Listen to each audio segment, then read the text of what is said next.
Okay, Mark meets Steve Parish, owner of Tag Worldwide and chairman at Crystal Palace Football Club. Hi, Steve. Hi, Mark. Can you give us a very quick summary of your career to date? Yes, basically I left school at 18, didn't fancy university, I had some A-levels. First job was putting up full ceilings for a mate, which I'd been doing at sort of weekends. Very, very lucrative. I was making quite a lot of money, about £350 a week. Went to a careers officer at school, sent me to a recruitment company in Liverpool Street. I went for an interview for a job in insurance.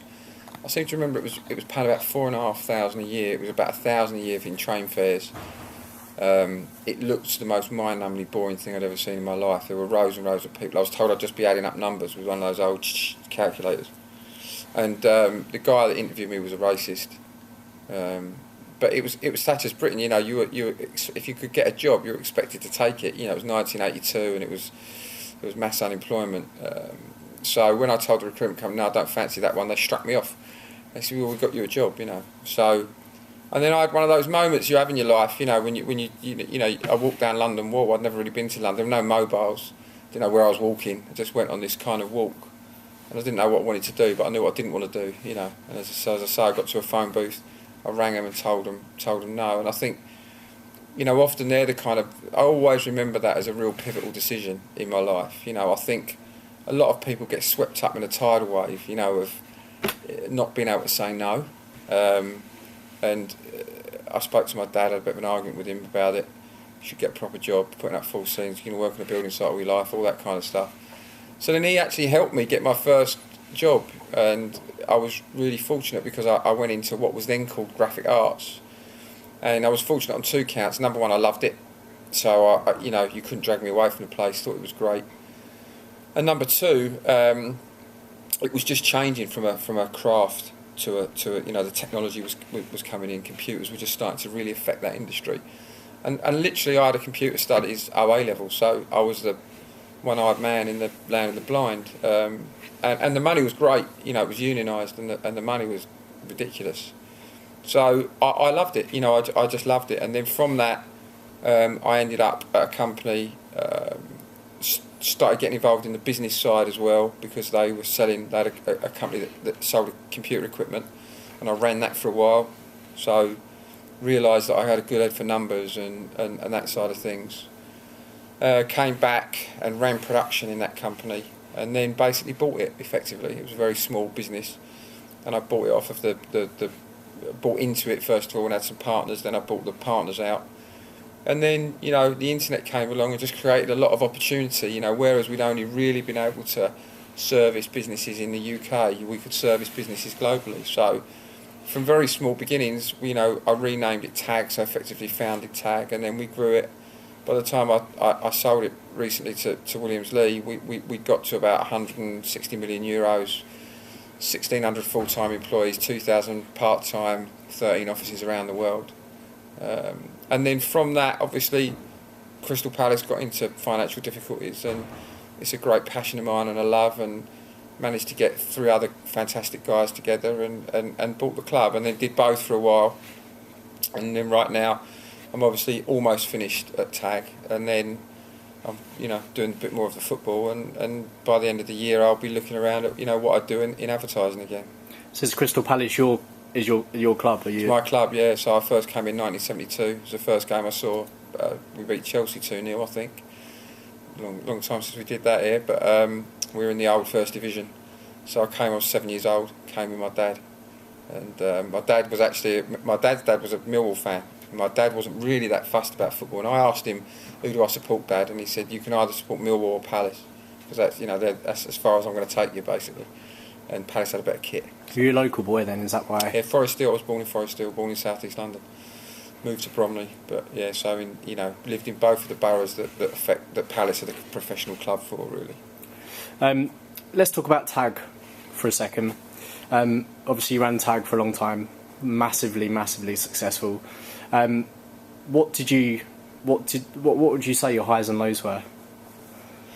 Wow. I think a low point really is selling it. You know, I think looking back, you know, we created such an amazing thing. I think such an amazing culture. And I mean, I didn't really know what that was when I was younger and I started doing it, you know, and how you can affect a business by just being at the top of it, you know, and how if you're in it a long time, you know, hopefully, you know, your personality will rub off on everybody. You know, you'll pick people who pick other people. So, low point was definitely selling it. You know, I mean, everybody congratulating you. Kind of like a bittersweet feeling. No, it's not bittersweet. It's just bitter. Really? I promise you, it's the weirdest thing. Every single person is ringing you saying how well you've done, and you feel sick. I felt sick, you know, and that's the worst. Because that was your baby, and you almost... Yeah, and you know, you don't realise, you know, it's like everything in life. Everybody thinks they know what they want, but you don't realise what you want till you haven't got it, really, you know, and there were a number of things, you know, going on for me at the time that made me do it, and, you know, I'm not going to look back on it and just constantly regret it, but at that point, it was a low point, you know, so... It's taught me a lot about myself and about what I like to do and what I enjoy, which is getting groups of people working together and creating cultures that can create, you know, produce amazing things and amazing work for people. So, you know, I'll be looking to get back into that in some form or another because it's what I enjoy. High points, you know, we had some big account wins. You know, they were always pretty big high points. We won a particular account probably 7 or 8 years ago, which was a real seminal, you know, I knew it would change the business. And also we acquired a business called Vertis that was real game changer, transformational for us. So, to be honest, there were so many high points, you know, the low point really articulates that, and you can understand, you know, every day was great fun. And were you based in the Clerkenwell Road kind of head office? Yeah, that was where my home was. You know, I was in there for you know, 24 years, I think, in the end. But we had 6 or 7 offices around London, and as I say, all told, there were 13 locations around the world, you know, by the time I sold it. So, you know, I was never in one particular place, but I had a home office, you know, in Clerkenwell. Was there a bit of career advice you were given that still stays with you today? Career advice? No, not really. I was really headstrong. You know, I still am. You know, I'll never get pushed into a corner. I really knew, as I say, I didn't know what I wanted to do because I was never particularly exceptional at anything at school. I was all right at most things, but I knew what I didn't want to do, and therefore, whether somebody said it to me at the time, I don't know. But the career advice that I would give, maybe my father said it to me. That old adage, you know, if you find something that you like to do, you'll never work a day in your life, and that is so true. And nowadays, I think work life and home life, you know, and your life are so intertwined for most people that I think it's just so important. You know, the thought for me of going to work and hating it and looking at the clock. I mean, I had lots of Saturday jobs. You know, in Millets, I worked in Millets when I was at school, and I worked in a place in Sidcup called the Silver Lounge. You know, that was proper hard work. You know, and I would look at the clock and, you know, it was back-breaking, hard work. Millets a little bit more because I was selling, so I enjoyed that a little bit more. But it was still, you looked forward to your lunch break, you know, and you dreaded going back on the shop floor because you had to stand up and it was hard, you know. So I knew I didn't want to do anything that I didn't enjoy and I found hard, you know. And if you do find something you love to do, every day just flies by, you know. In fact, the weeks and the months fly by. Did your parents manage to watch your success and see you through your career to the point where you could turn around and say, look what I've achieved? Yeah, my father passed away just when I'd sold the business. So he was very proud, and, you know, a lot of great mates in advertising. I mean, if you get a chance to do this with Johnny Hornby, who's far more eloquent than I am, and humorous and funny and all those sort of things.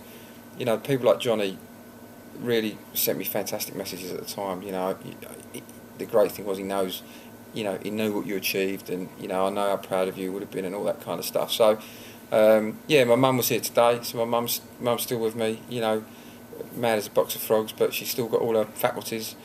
So when you were growing up, obviously I imagine that you didn't ever expect to be selling a company for hundreds of millions and end up running your football club. What advice would you give to people who maybe don't have that belief right there at the kind of early stages of their career? I think anything's possible. You know, I would say the same to people. People say follow your dreams and all that kind of stuff. I think in me somewhere, I just felt like I could, you know, I've always had that thing of, I can do that, you know, I must be, if I put my mind to it, I must be able to do it, or you know, make a good fist of it. So, but I do worry about people who start out, I'm going to be rich, or I'm going to have a successful company, or I'm going to, I really think that deep down I thought something might come of it, but I was absolutely driven by doing stuff that I loved. And because of that, and because initially we just wanted to survive, that was the main aim, was to just, I enjoyed having my own business, so I just didn't want to give it up, so every year was if I got to the end of the year and I was still there, I was happy. So I think, the advice to people is just find something you love doing. Obviously you've got to position yourself into something that can grow and be big, if you buy a corner shop, there's a good chance you could be the best corner shop owner in the world, but it's, your ambitions are probably limited, within that sphere. You could have a chain of them, I suppose. So find something you love doing, and just make sure it's something that's got room for you to grow, as much as anything else. Because what you like doing at the beginning of your career, I used to stare in front of computers and work out how we could actually produce the work more efficiently, and I actually used to retouch work and all that kind of stuff. And obviously, in your later life, you can't do that forever, so there's got to be a room for you to grow and develop. And the environment's very important, whether it's a football club or a business. You've got to go into an environment where you can excel, where you can grow as a person. There's a lot of bad environments, I think. There's a lot of bad corporate cultures, particularly in this country, where innovation and people that have got different ideas to people, you find it very difficult to express those. TAG were and still are very known for setting up studios in ad agencies. Was there a particular studio that you were most proud of? Was there one that you enjoyed working with? I enjoyed working with all of them, all the ones we did, with Ogilvy and the big agencies. But CHI was Johnny and I are good mates, and we've had a fantastic working relationship. We've never really had a contract, we just did a deal in a pizza restaurant, which I seem to remember including Arsenal never allowed to relegate Crystal Palace. There was a clause in it. So I think that would be the agency studio and relationship, because it's hard, if you have partnerships with people where money's involved, that's difficult to maintain over a 12-year period, I think it was, by the time I sold the business. And there's got to be a lot of trust there, and you've got to, with what I do, people have to trust you, and you have to be able to trust the people. If you want to change things with your clients or your partners, there needs to be that bond of trust, and so that's the one probably I'm most proud of. Why Williams Lea? Why did you decide to sell to those guys? Well, I think at the time, we'd done a small deal with private equity, so there's pluses and minuses with private equity, that they want an exit. So it was probably driven, more by them. I'd always known Williams Lea should be interested in the business. I felt that, without something else, the print management, which is their core business, and outsourcing, was under huge margin pressure, and I felt it was a good buy for them, and that's the start of finding an exit. Also, I wanted to go, so I could have carried on building it, and got another private equity to take that one out and put some more money in, but I wanted the freedom. I didn't want to be defined by TAG.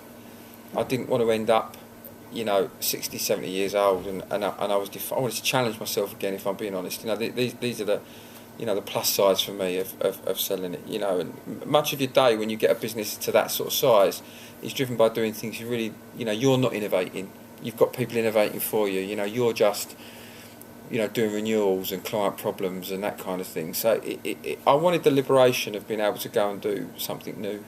I guess TAG were relatively untouched in terms of competitors for a long while, and Hogarth came along and massively grew and saw a lot of success, and actually, I guess to some extent shed a lot of staff, a lot of ex-TAG people. Did that still keep you? Was that invigorating for you? Did that keep you on your toes, that you knew that suddenly you had a competitor and suddenly there were other players who were who saw the value of TAG in the market, or TAG, the kind of business that TAG were? Yeah, really, the whole Hogarth thing, whilst it was on the one hand, it was driven by WPP, and WPP wanted to buy us. We didn't want to sell to them. I didn't want to sell to them. I didn't think it was the right thing for the business, because we worked across different agency groups, and we felt that being independent was a really important point of our, by this time we know the international services that we provided, to big brands meant that we were often working across lots of agency groups for those brands. So I felt it wasn't the right thing for us to do. I think by that point it was a classic where, you've opened up a business idea to them in terms of looking at it, and they thought that was lucrative. They also didn't seem to like the joint ventures we had with their agencies. They felt that all of that sort of profit and money should be theirs. So it was quite hostile. They bought Hogarth in order to be hostile towards us, and they encouraged them to be hostile in terms of taking staff and. But actually, and I did say this at the time, it probably, the year that they did that, our business, they took over off of us and Y&R and WPP gave those to Hogarth, put an edict down, that had to happen, and we grew 26% that year. Because in fact, what they did by opening up Hogarth, they actually endorsed what we did. They said to their big clients, look, this international centralisation, we believe this in this way model. of doing things, we believe in this model as well, it works. So actually, they would kind of create pitches that would never have happened otherwise, and we did very well off the back of that, because they would create the pitch and then the client said, well, actually it's a good idea, but we want somebody independent to do it. You never want to be the only person in the marketplace doing anything. I mean, if nobody else wants to do it, it probably isn't a very good idea. So you'll always end up with competition, and you'll never have all the work. You can't. In marketing, it's very difficult for you to get to a point of having 100% of the work from everybody. I mean, it's just not ever going to happen. So, it calmed down, and I think we still, by the time I sold the business, we were still 4 times the size of them, and they were gifted a lot of business from agencies. So we grew faster than them still, and so in the end, looking back, we were very happy. But it was difficult at the time because I had a lot of long-standing relationships with people in those agencies, and obviously they were told that to take them off of us, and it was a difficult time, because they were friends that I'd worked with. Yeah, you can't not take it personally. No, it's difficult not to. So and the person who runs that business often makes it personal as well. So, WPP. So, Crystal Palace, Tag were a shirt sponsor, not a shirt sponsor anymore. No, well, we were the back of the shirt sponsor, and that's how my involvement started, really. And then it went into administration. So, we were asked before that to help out. I was asked before that to help out. I got involved with Simon a little bit, trying to help out, and then we were still talking about doing a deal, and the administrator walked through the door. So we then bought the club off of one administrator, and then the ground was in a separate administration. That was the real complexity of the deal. It was bringing those two things together. So that and then we did, and so now we own the ground and and then putting together the other guys to do it. Very expensive things, football clubs. You don't really want to be doing it on your own. So now that you don't really have an office at Tag, is your office based here in Crystal Palace? No, I've got an office in Soho. So the CFO of Tag was a chap called Richard Jameson, very talented guy, and me and him have got an office, and from there I do various things. Other sort of businesses that I help and I'm involved with, and then obviously the club. So there's really no need to be here every day. It's but I do come down probably once a week just to talk about things. We've got a great management team here. So I run. It's very different being a chairman of a football club. I think if you do it right, compared to running Tag. I was very hands on with Tag. I grew up with that business. I knew it inside out. Whereas here I've got a chief exec, Phil Alexander, and a team with Kevin Corner and Harry Janney, who's the finance director. Know football inside out. So the day-to-day running of the club is that they're fantastic at, and I really get involved with Stephen on the bigger things. The transfers, trying to build a new ground, and the contractual decisions with the players, what manager we have, that kind of thing, and obviously marketing. We try and market the club in a different way. That's obviously part of my background. So, and I think we've done a pretty decent job. The average attendance is up from when we took over, turnover's up from when we took over, and they're not easy things to do when you've stayed in the same division as a football club. Let's move on to a quick fire round. Can Lion or the FA Cup? FA Cup. Interesting. Marketing or football? bit of both. Tag or Crystal Palace? Tag. It's always going to be your baby. Yeah. Print production? A print production factory or football factory? Oh, definitely not print anymore. I think football. I'd rather have a football. If that's the choice, I think I'll have a football factory. The best person you've recruited? Probably. Really, there was a few. I couldn't just give it to one. Richard Jameson and Peter Kuhn, who ran at the US for me. David Russell. You know, there's 5 or 6 guys. Simon Moore that have been really instrumental in making Tag what it is today. So I couldn't just limit it to one. It wouldn't be fair.